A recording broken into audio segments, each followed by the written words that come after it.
Update po tayo sa sitwasyon sa labas ng Senado nang mahigpit ngayong binabantayan ng pulisya. May ulat on the spot si Oscar Oida. Oscar?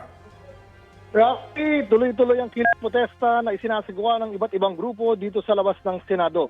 Tinatapat naman ito ng mahigpit na pagbabantay ng mga tauhan ng Philippine National Police. Kanina nga, may convoy pa ng mga motorsiklo na sinubukang makalusot sa hari ng mga pulis na nagbabantay pero bigo silang makapasok. Maging mga miyembro ng media, ilan umanong mga empleyado, di basta-basta nakapasok ng front gate kahit pa muna sila ay nasa listahan.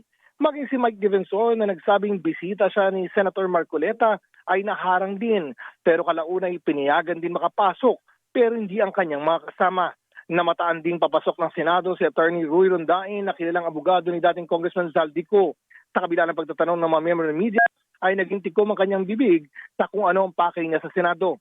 Sa ngayon, nananatiling nakantabay dito sa labas ang mga kasamahan natin sa media para sa mga susunod na mangyayari. Rafi? Maraming salamat, Oscar Oida.